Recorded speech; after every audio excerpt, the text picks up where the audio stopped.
do. Yes. Om Stapakaya cha dharmasya sarvadharmasvarupine avatar Ramakrishnaya te namaha Jananim Sharadam Devim Ramakrishnam Jagadgurum Padapadme Tayostritva Pranamami Muhurmuhu Namasri Yatirajaya Vivekananda Suraye Satchitsukasvarupaya Swamini Tapaharini. So, now this is a very interesting chapter, the Tantra Sadhana of Sri Ramakrishna. So it is said that he had so many divine visions and experiences every day that is beyond human capacity to describe all of them here. Actually, although we have got a very authentic life of Sri Ramakrishna, Sri Ramakrishna's spiritual journey is extremely unique, complicated, and very special. So, not much of the details are available, first of all. And beyond that, also to understand how one person could do so much. See, Bhairav Brahmani made him go through all the 64 tantras, whatever is given there, all he was made to go through. How one person in one's lifetime, even to do a few is impossible. Srita पूरी तरह हो किया, then वैष्णव धर्म के अनुसार जितना भी है पूरा किया, then Advaita sadhana, then sadhana according to Islam, Christianity, everything. I mean, it is mind-boggling is a small word for whatever he did. So anyway, so इसलिए उन्होंने कहाँ गया, कहा उन्होंने, देखो मैं तो जितना किया, आप you do 100th part, वो भी enough. But even 100th also we can't do, because whatever he did, even to do 100th is impossible. We heard from the master that from the time of his sadhana, the gate of his Sushumna channel was fully opened. As a result, his nature became that of a boy. So you see, they say, of course, there are three nadis in our system, Ida, Pingala and Sushumna. सुषुम्ना के माध्यम से जो flow होता है वही आपका सब आध्यात्मिक अनुभूति के लिए वही. So from there only when the विभिन्न जगह पे जो षट चक्र है, एक एक चक्र अवेकन होता है. हर एक चक्र में कुछ ऐसे कोई लोटस फ्लावर, जनरली से it is on the adhomukha lotus flower, so it gets open and it becomes straight, and then finally the whole thing gets merged in the Sahasrara. So it's all very extremely complicated and difficult to explain and all that. We have never done that kind of sadhana and we don't know also. So he says because of that he had become completely, because if there is that Sushumna Marg say, there's a constant flow of the spiritual power up to the Sahasrara and all, then they no longer be just human beings. Their nature totally changes. Their attitude changes, behavior changes. Because he says in his case, he had become completely like a boy, so much so he could not keep his clothes or his sacred thread on his body despite some efforts to do so. Evarone, you would remain without clothes.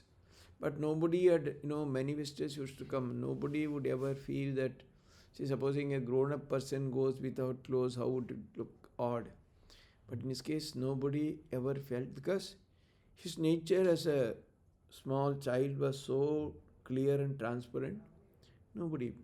Because in his case, he had absolutely no idea that he was a body.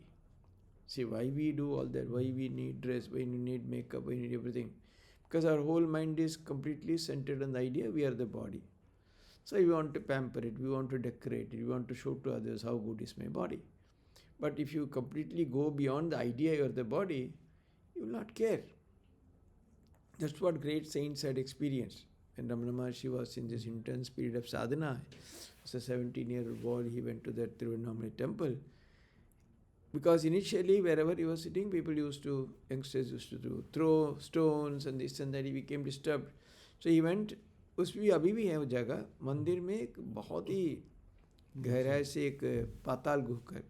There it was full of serpents and scorpions. He went and simply sat there. He would never come out. They had to, take out the scorpions, that stings and whatever that portion, all that from his body. Itna, completely away from the idea that he is the body. So, for great sadhakas, that is the real this thing. He was unaware of when and where they would fall off.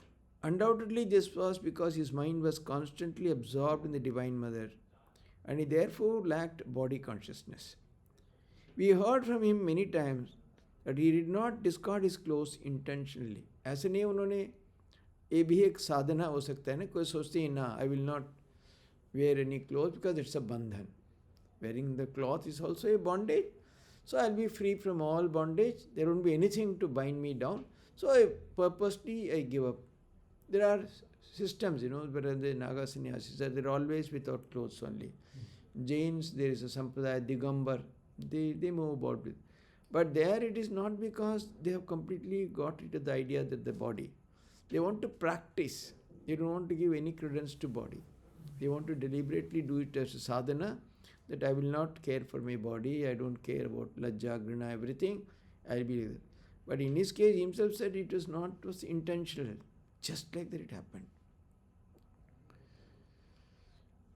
He did not remain without clothes to follow the examples of ordinary Paramahamsas. The master said that at the time of those disciplines, his non-dualistic attitude towards every object developed so much that the things he had considered despicable and trivial since his childhood now appeared him to be the purest objects. So naturally, what happens when you are completely established in the idea that you are the Supreme Brahman? So, the idea of purity and impurity all go away completely. Purity, impurity are with respect to things in the world. Body, mind, other items, these, that. But if you are completely established in a non-dual consciousness, all that would go away completely. So that's why he said, I came to feel that the leaves of holy tulsi and the ordinary drumstick were equally sacred. Sajna, that drumstick was considered a very ordinary plant, very not so holy. But tulsi leaves are considered very holy. But he said, I would not find any distinction between them. Beginning from this period and continuing from some years, the master's physical splendor increased so much that he attracted the attention of all eyes. Because of the intense sadhana, from one hand he would not take food, this and that, but that glow, that aura that would emanate from his body, it became so conspicuous that many would feel attracted. बहुत लोग आने लगे. In fact, actually, later on it happened also. एक बार वो कमारपुकुर से वो निकल रहे थे, because he could not walk for long distance. They would bring a palki. Those days it was very available. So he would be carried. I think from there he was going a few miles, somewhere else. Then suddenly he saw a big crowd had gathered. So he asked his ascendant Hriday, why this? Why people have come? No, they have come to see you. Such so much of glow and shine in your body, they have come to see you. That's so Panihati to दूसरी एक घटना ऐसे कोई निकाल रहे थे. Then he became so disgusted. Then he went inside and said, माँ सब अंदर ले जाओ. मैं बाहर कुछ नहीं चाहता. Then all that disappeared. Then he became, if you see his picture, like some ordinary gardener or somebody, ऐसे लगता है कोई बगीचा में काम करने वाला, ऐसे ही लगता है. That's what he said. So much disgust in his humble heart that he prayed many times to the Divine Mother to rid him of this celestial beauty, saying, Mother, I don't need this external beauty at all. Please take it away and grant me in exchange inner spiritual beauty. बाहर में कुछ नहीं चाहिए. We have told the reader elsewhere that this prayer of his was later fulfilled. वही घटना उससे दूसरी जगह पे महाराज बताएंगे उसके बारे में. As the Brahmani helped the master in Tantra sadhana, so the master later helped Brahmani fulfill her spiritual life. If he had not done that, Brahmani could not have become established in the divine mode. This we have described elsewhere. The Brahmani's name was Yogeshwari, and the master indicated that she was part of Yogamaya, the goddess Durga. So, not only Bhairavi Brahmani, most of those who came to teach Ramakrishna themselves had their lives fulfilled. For example, Totapuri was such a great Vedantin, but he was not accepting the divine play, divine mother, Shakti. So then, finally, through his contact with Ramakrishna, he got it. Jatadhari, Bhairavi Brahmani, like many others, Vaishnav Charan, then Shashadhar Tarkchudamani, many of those people. So here also he says it was one such thing. He says she was part of Yogamaya, the goddess Durga. As a result of his tantric sadhana, the master attained divine powers that brought an important revelation to him. By the grace of the Divine Mother, he came to know that in future many people would come to him for spirituality and would be gratified. So all these, visions, indications he clearly got that this is what's going to happen. He mentioned this to Hridaya and the devoted Mathur. At this Mathur said, "To be wonderful Father, together we shall all enjoy the bliss of your company." So this is how the Tantra Sadhana, the chapter ends. Then we get another very interesting story. A Jatadhari in the master's sadhana was Vasilya Bhava. Jatadhari was again a Ramayana sadhu. So he always used to carry a small Ramlala image with him. So how he came and how that helped fulfill Sri Ramakrishna's Vasilya Bhava. Vasilya Bhava is where you feel that you are the father or mother of God. God is your child, that feeling. In 1861, after Rani Rasmani passed away, Bhairavi Yogeshwari arrived at the Rakshasa temple. Because I think 56 the temple was consecrated. Within 5 years, Rani Rasmani left the world. Then in 61, shortly after that of passing away, this Bhairavi Brahmani arrived. From the end of 61 to the end of 63, the master practiced the disciplines of Tantra. 2 years practiced all the various Tantra sadhanas. Beginning in 61, Mathur was blessed with the opportunity to serve the master. Prior to that year, Mathur had tested the master many times and he became convinced that Sri Ramakrishna's unique passion for God, his self-control and his renunciation were genuine. So, Mathur was also watching Sri Ramakrishna. He only was very instrumental in engaging him because उन्होंने देखा Sri Ramakrishna made a small clay image of Shiva. He was so impressed. नहीं ये पूजा करें तो मूर्ति जग जाएगी. So he only brought him. But still, and after the passing away of Rani Rasmani, he became even closer and he used to look after his needs, etc. And he was convinced that his love for God, his self-control, his त्याग, सब कुछ वो मान लिया था. उसने तो बहुत परीक्षा किया था. He even brought people of ill fame to distract him and all that. Nothing worked. So then he understood everything. But Mathur could not come to any firm conclusion about whether the master's spirituality had any contradiction with his apparent mental illness. इतना उनके आध्यात्मिक इसके साथ क्या कोई बीमारी कुछ है क्या, ये भी वो सोचने लगे. However, he is freed of the doubt during the master's period of practicing Tantra. Seeing the repeated manifestation of extraordinary powers in the master, Mathur became convinced that his chosen deity, the Divine Mother, was pleased with him and had therefore taken the fear of Sri Ramakrishna to accept his service. ये 2 साल जब उन्होंने नज़दीक से देखा, उनकी बहुत सारी दिव्य अनुभूतियाँ हो रही है, then उन्हें उन्हें इतना भी विश्वास किया उन्होंने, मेरा जो इष्ट देवता द डिवाइन मदर मेरे ऊपर खुश होके वो यही रामकृष्ण रूप लेके आई मेरा सेवा लेने के लिए. Moreover, she was always with him, protecting him. Mother was protecting him.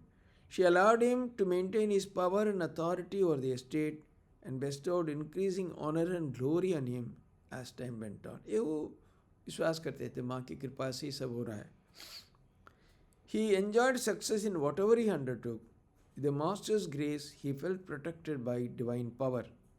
So it was no wonder that during this time, Mathur spent money lavishly, acquiring whatever articles the master needed for his sadhana, serving the deities and performing charitable works. तो उनका संपत्ति भी बढ़ रहा था, पैसे भी आ रहा, सब कुछ रहा, तो naturally he was spending.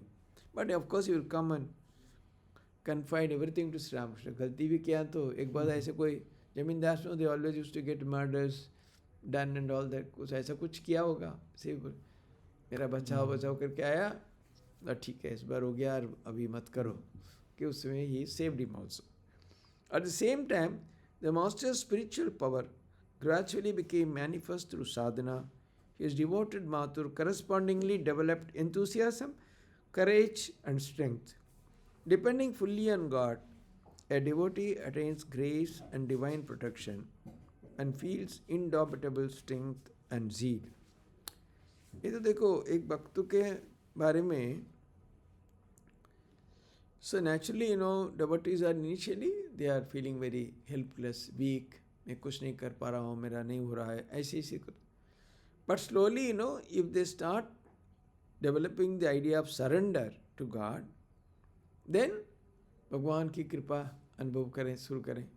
Then भगवान मेरा रक्षा कर रहे हैं, and then उसके साथ उनका एक उत्साह, ऊर्जा सब जीवन में आ जाता है. Mathur experienced all this at that time.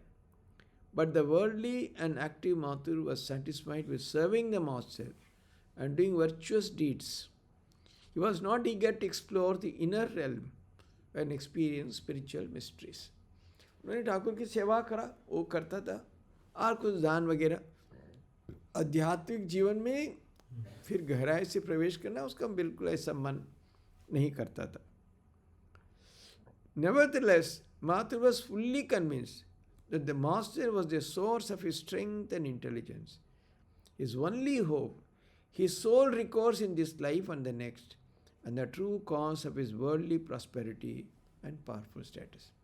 लेकिन ये विश्वास उनको हो गया था, ठाकुर मेरा सब कुछ है, ये जन्म में अगले जन्म में सब कुछ, मेरा संपत्ति, मेरा क्षमता, power, everything is he only. So that saved him. So sometimes ऐसे करते हैं ना, बहुत कई बार ऐसे कोई गुंडा बदमाश लोग के कोई महात्मा ढूंढते हैं ना, उसके पास वो हम लोग को कर देगा. Mathur's activities during this time prove that he felt himself to be exalted by the master's grace. We find in Rani Rasmani Jivan Vrittant, the life story of Rasmani, that in 1864 he performed the very expensive Annameru Vrata, mountain of food distributed among the needy. यानी ऐसा कोई व्रत लग रहा है. उस समय बंगाल में तो प्रसिद्ध था, बहुत सारे पैसे खाना इकट्ठा करके एक पहाड़ की तरह, पहाड़ परिमाण खाना गरीब को बांटना. इसके कहते हैं अन्न मेरु. मेरु मीन्स माउंटेनर की व्रत. Hriday said that during the religious rite, apart from a huge quantity of gold and silver, 1,000 mounds of rice, 1000 एक mound की मीन बोल रहे हैं 82,000 pounds rice, and 1,000 mounds of sesame seeds were distributed amongst the Brahmin Pandits. सबको इतना दान दिया. Sahachari, a famous performer, sang kirtan, and Rajnarayan sang songs from Chandi. These and other entertainers made the Dakshineswar temple garden festival ground for some time. नहीं तो जब भी आप खाना पीना व्यवस्था करो, गाना अरेंज करो, तो सब लोग आएंगे. बहुत लोग आते थे, खाते. उस समय तो अभी तक now people are terribly busy. Even if you give money, no one will come because they have their own. But those days people have lot of time, leisure. No, सब आते थे. कोई मंदिर में हो रहा है, सब बहुत लोग आ गए. The master went into ecstasy repeatedly as he listened to the devotional songs. Mother observed the level of master's satisfaction with each singer. Using this as an indication of those performer skills, He rewarded them accordingly with expensive shawls, silk cloths and large sums of money. वो देखते थे ठाकुर क्या उनका कैसे लग रहा है. जब भी वो भावांतर होता हाँ इसका अच्छा दे दो, हैं वो अच्छा कर रहा है, अच्छा गा रहा है, कि तो ठाकुर का पसंद आया. Sometime before the religious function just described, Master went to visit Padmalochan, the chief court pandit of the Maharaja Bardwan. He was attracted by Padmalochan's vast erudition and humility. He was a great pandit, but at the same time he was very humble also. The master later told us that Mathur was anxious to bring Padmalochan to the meeting of the pandits that was convened during the Annameru Vrata and to offer him gifts. Knowing that Padmalochan had great devotion to the master, Mathur sent Hriday to him with an invitation. However, for various reasons, Padmalochan was unable to accept the master's invitation. We have narrated the story of Padmalochan in detail elsewhere. बाद में किसी में आए थे एवं माथुर के ऐसे साक्षात में वो विष्णु का बहुत तारीफ करने लगा. उसका माथुर का मुंह लाल हो रहा है चेहरा के, तो वो तो माँ का भक्त था, उसको गुस्सा आ रहा था. माँ ठाकुर बोला मैं उसका ऐसे कोई I was pinching him, you stop it otherwise you get angry. After practicing the tantric sadhanas, a desire arose in the master's mind to perform disciplines according to the Vaishnava scriptures.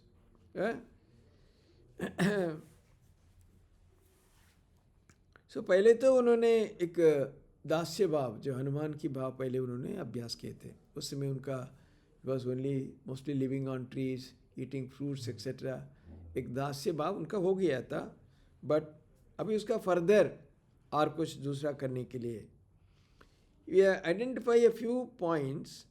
First, the devoted Bhairavi Brahmani was adept in the disciplines of the 5 kinds of relations with God according to Vaishnava Tantra and would remain absorbed for long periods of time in one or other of them. Bhairavi खुद ही शांत, दास्य, सख्य, मधुर, all the भाव में वो सिद्ध थे. इसलिए वो विभिन्न समय विभिन्न भाव लेके लंबी समय तक ध्यान करते थे. सो ठाकुर देखा वो उनका भी करने का इच्छा हुआ, मैं भी ऐसे पथ पे चलो.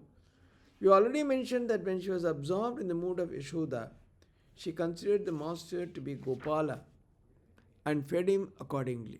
क्योंकि ऐसे पहले हुआ था, जब उन्हें आए थे फर्स्ट पहले बार ही, तो उनका समय आया था अपना गोपाल विग्रह के निकाल के उसके भोग चढ़ा रहे थे. आँख बंद के ध्यान कर रहे हैं, ठाकुर चुपचाप आके उससे खा लिया. देन ऐसे में क्यों किया है, तो आप तो गोपाल, यानी आप ही गोपाल. अरे उस समय से वो समझ लिया मेरा गोपाल ही है. So it is no wonder that she encouraged the master to practice Vaishnavism. Second, the master was born in a Vaishnava family, so had a natural inclination for that type of sadhana. क्योंकि उनके पिताजी तो रामचंद्र के उपासक थे. So he was from a Vaishnava tradition by birth. And because Vaishnavism was prevalent in the Kamarpukur area during his childhood, the master had many opportunities to cultivate respect for its sadhanas. उस अंचल में भी Vaishnavism का एक प्रावधान था, इसलिए उन्होंने बचपन में कुछ ऐसे ही पता किए थे. The third and most important, however, was that throughout his life, the master manifested a wonderful union of both masculine and feminine natures. Under the influence of masculine nature, he appeared to be fearless as a lion, powerful and possessed of an inquisitive intellect and a strong personality. Yet under the influence of a feminine nature, he was endowed with the tender yet firm qualities of woman and would perceive and evaluate all things, all beings in the world accordingly. When the feminine nature predominated, he would drop the attachment for some things, would have deep attachment to something and intense attachment to others. When overpowered by emotion, he would bear endless pain joyfully. But unlike ordinary people, he could do nothing if his heart did not respond. तीसरा वो कारण बता रहे हैं, ठाकुर की जीवन के अंदर ये दोनों, एक पुरुष भाव और प्रकृति और महिला, वो जो फेमिनाइन भाव दोनों करता था.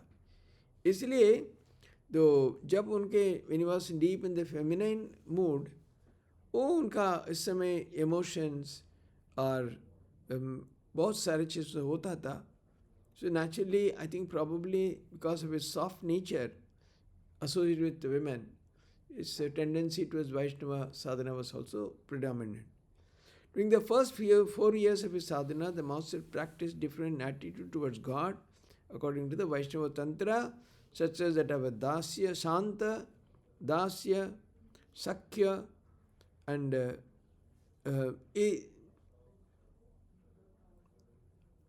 so ये सब पहले उन्होंने करते थे. Then एक सख्य भाव तो कृष्ण और सुदामा के बीच हो रहा था. Although he did all this on his own, he attained success in each attitude. We have already mentioned that the master practiced the attitude of servant, Dasya Bhakti, for a while, following the ideal of Mahavir, the great devotee of Ramachandra, under vision of the all-suffering Sita. उन्होंने कि इस दास्य भाव से महावीर भाव में रहते थे, उसमें उनके सीता का दर्शन हुआ था. लेकिन ये सब खुद ही कहते हैं, कोई उनका गुरु दिखाने के लिए नहीं आए थे.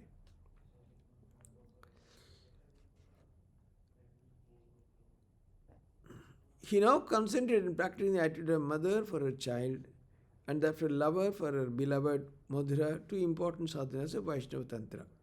So, अभी इसके अलावा जो एक वात्सल्य भाव एंड ऑल्सो द मधुर भाव, ये दोनों उन्होंने अभी प्रैक्टिस करने लगे. He considered himself to be a female companion of the Divine Mother and he fanned her with chamara. Once at the time of Durga Puja, he went to Mathu's Calcutta residence, dressed in women's clothing and surrounded by women to visit the image of the goddess Durga. Under the influence of a feminine mood, he often forgot that it is a male body.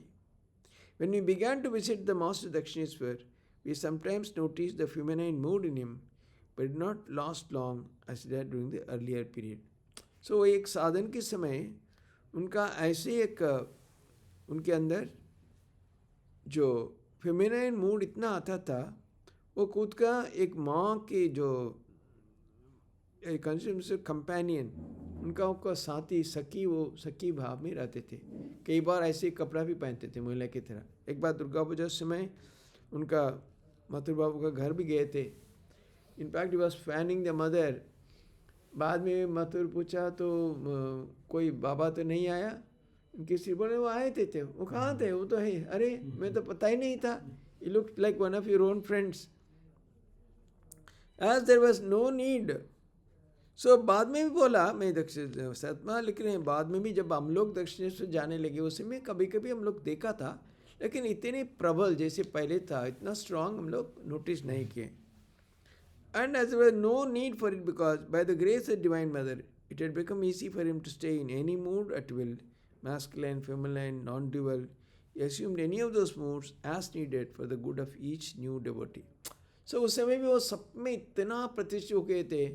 जैसे जो आया, नूतन आया, उसका जो क्या पसंद है, उनका क्या मूड है, उनका क्या सुविधा होगा, उस अनुसार खुद का उन्होंने परिवर्तन कर पाते थे.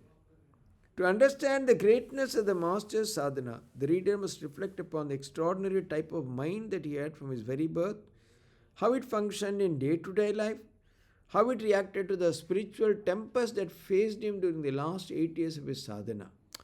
So, ये सब समझने के लिए ना, ठाकुर का बचपन से कैसे उनका मानसिक स्तर कैसे था और अंतिम 8 साल ऐसे तूफानी की तरह उनका जो जीवन में जो घट रहा था. यूज्ड टू से 100th of his people would have died long ago. सहन करना भी संभव नहीं था. We heard him upon his arrival in Dakshineshwar 85, and even for some time afterwards, he believed that he would simply lead a virtuous householder's life as his forefathers had. Because he was devoid of ego from his very birth, it never crossed his mind that he was superior to others or endowed with noble qualities. जब दक्षिणेश्वर आए थे, वो भी सोचे थे मैं एक धार्मिक गृहस्थ की तरह रहूँगा. उनके अंदर इतना क्षमता है, वो आध्यात्मिक जीवन में इतनी आगे है, सब बिल्कुल कभी नहीं सोचे थे वो. But when he entered the field of action, his extraordinary qualities began to manifest with every step. लेकिन जब वो जमीन पे उतरते तो अलग मूर्ति है, इतना गहराई से जा पाते थे. It was as if an unseen divine power were guiding him at every moment, placing before him in bright colors the transitedness and worthlessness of all worldly sense objects and driving him in the opposite direction. Soon the selfless and truth-loving master became accustomed to moving according to the promptings of the. So उनका जीवन में भी आप देखेंगे कई बार एक कोई दूसरी देख नहीं पाते थे, अदृश्य एक ऐसे कोई आध्यात्मिक शक्ति, उनका ये सब जगत में जब कुछ देख रहे हो सब बेकार है, सब अनित्य है, ये छोड़ के आप उल्टा चलो, त्याग के पथ पे चलो। ऐसे उन्हें बराबर वही अंदर से जो उनका जो मिलता था वही पथ पे वो जाने लगे। So all his sadhana was all because what was directed from within. So it had been extremely difficult for him to exert himself even with a strong desire to achieve any worldly object. So जगत में कुछ करना, सिद्ध करना, कुछ प्राप्त करना, ये सब दिशा में जाना बिल्कुल संभव नहीं था, because he was always guided by a great divine power from within. चलेगा, एक धीरे धीरे हम लोग आगे चलेंगे, ठीक है ना? ओम शांति शांति शांति, हरि ओम तत्सत। श्री राम कृष्णार्पणमस्तु।